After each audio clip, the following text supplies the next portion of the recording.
Good evening, friends. It is time to continue our reading of First Kings tonight. Thank you for joining us. Here's the big picture of where we are with First Kings. Actually, the big picture is First and Second Kings together.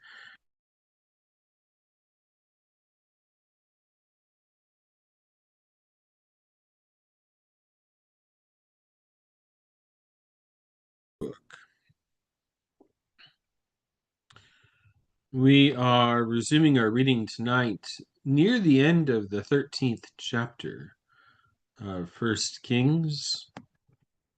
So we're here in this window, chapters 12 to 16. Israel has split into two: the northern kingdom, which retains the title of Israel, and the southern kingdom, known as Judah. Judah and Benjamin, the two tribes in the south, the other 10 tribes being a part of the north. Jeroboam is king in the north, Rehoboam, son of Solomon, king in the south. And the northern kingdom has not exactly gotten off to a good start. The northern kingdom has already started showing even greater unfaithfulness than the United Kingdom under the reign of Solomon.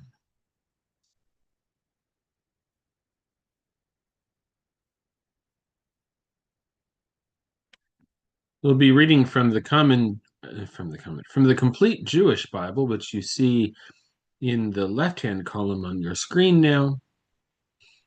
The text of the New Revised Standard Version Updated Edition is in the right-hand column.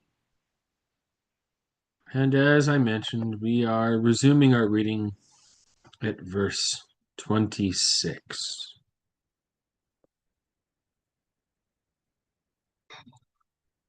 Pull up our timer. Get that in the right spot. And friends, let's read.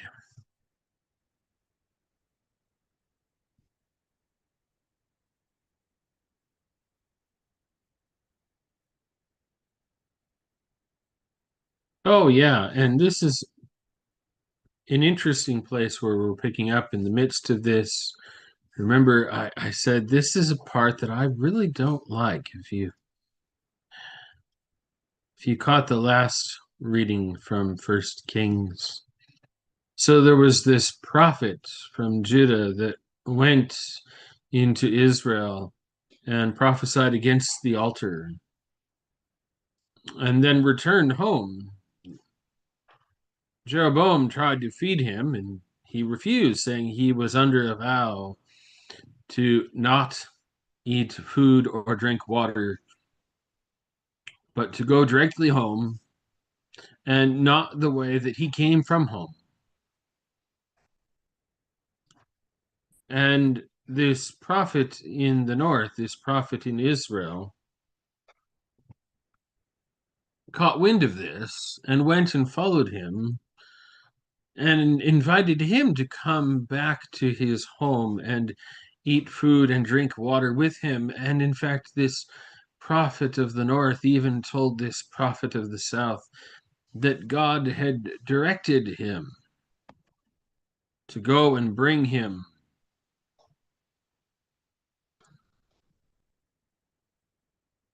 And the prophet of the south accepted what the prophet of the north said was a prophetic word of God. And he goes and he ate food with him and drank water with him. And then the prophet of the north prophesied again, only this time not lying, as he did the first time. And now the prophet of the south has been killed by a lion because of the entrapment of the prophet who lied? There's something deeply, deeply problematic about that. It just doesn't sit well.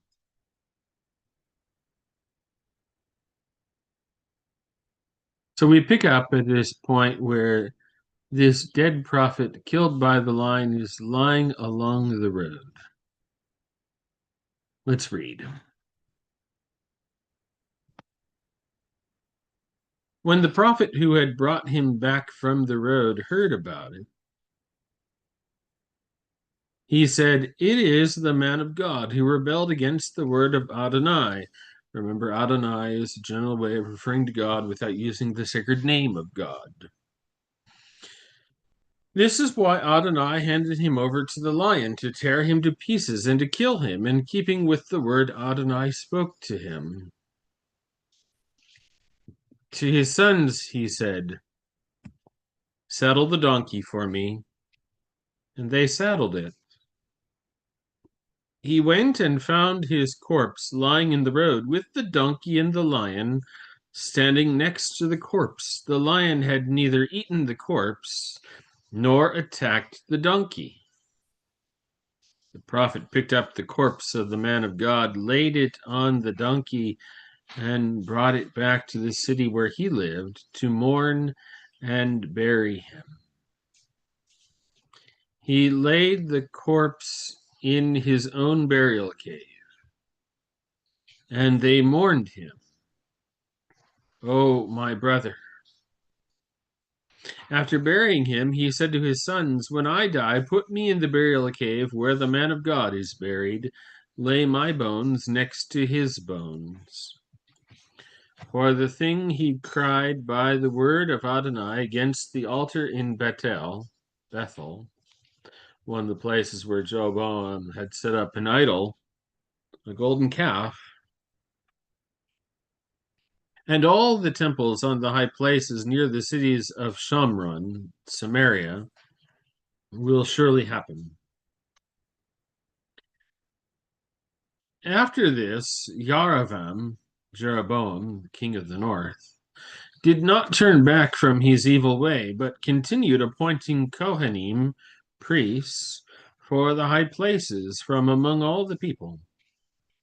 He consecrated anyone who wanted to be a Kohen, a priest, of the high places. This brought sin to the house of Yaravam that would eventually cut it off and destroy it from the face of the earth. Chapter 14.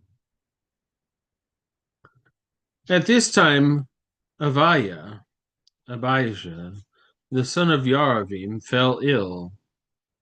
Yaravim said to his wife, "Please come and disguise yourself, so that you won't be recognized as Yaravim's wife, and go to Shiloh. Ahijah, the prophet, is there, the one who said that I would be king over these people. Take with you 10 loaves of bread, some cakes, and a jug of honey, and go to him. He will tell you what will happen to the boy." Yaravam's wife did this. She set out, went to Shiloh, and arrived at the house of Ahijah. Now Ahijah could not see because his eyes were dim with age. Adonai had told Ahijah, "Yaravam's wife is on her way to you to ask about her son, who is ill. You are to tell her thus and thus. Moreover, when she comes, she will be pretending she is another woman." When Ahijah heard the sound of her feet as she came in the door, he said, "Enter, wife of Yaravam. Why pretend you are someone else? I've been given bad news for you." Go tell Yarvam that this is what Adonai says. I raised you up from among the people, made you prince over my people Israel, tore the kingdom away from the dynasty of David and gave it to you. In spite of this, you have not been like my servant David, who obeyed my mitzvot, commandments, regulations, instruction, and followed me with all his heart, so that he could do only what I regarded as right. Rather, you have committed more evil than anyone before you.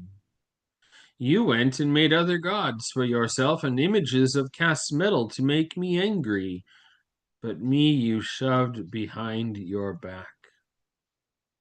Therefore I will now bring disaster on the house of Yarvam. I will cut off every male of Yarvam's line, whether a slave or free in Israel. I will sweep away the house of Yarvam as completely as when someone sweeps away dung until it's all gone. If someone from the line of Yarvam dies in the city, the dogs will eat him. If he dies in the countryside, the vultures will eat him. Adonai has said it. So get up and go home. When your feet enter the city, the boy will die. All Israel will mourn him, and they will bury him. He is the only one of Yarvam's line who will lie in a grave, because he alone in the house of Yarvam has in him an element of good toward Adonai, the God of Israel. Moreover, Adonai will raise up for himself a king over Israel, who at that time will cut off the house of Yaravam. And what will God do now? Adonai will strike Israel until it shakes like a reed in the water. He will uproot Israel from this good land, which he gave to their ancestors, and scatter them beyond the Euphrates River, because they made sacred poles for themselves, thus making Adonai angry. He will give up on Israel because of the sins of Yaravam, which he committed himself, and with which he made Israel sin as well. Yaravam's wife got up, left, and went to Tirzah. The moment she reached the threshold of the floor of the house, the boy died. All Israel buried him and mourned him, in keeping with the word of Adonai spoken through his servant Achiah the prophet. Other activities of Yarvam, how he fought and how he ruled, are recorded in the annals of the kings of Israel. Yarvam's reign lasted 22 years. Then he slept with his ancestors. And Nadab, his son, Nadab,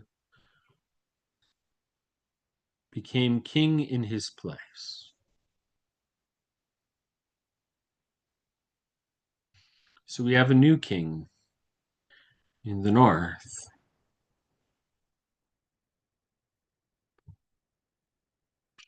We're going to pause there, friends. Next time, we'll jump back to the south, and this is how this is going to go in this section, back and forth between the north and the south for some time.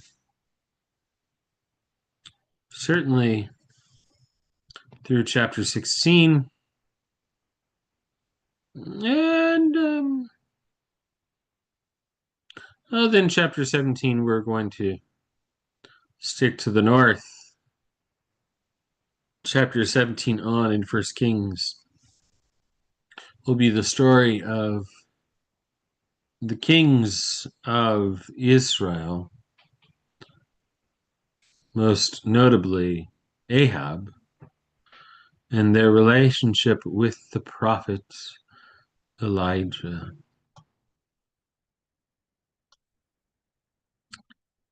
In a few moments, friends, we'll be live again. And when we're live the second time, we will pray evening prayer together. Good evening, Francis. Good evening, Linda. Good evening, Mom. Good evening, Anthony. See you in a few moments for evening prayers.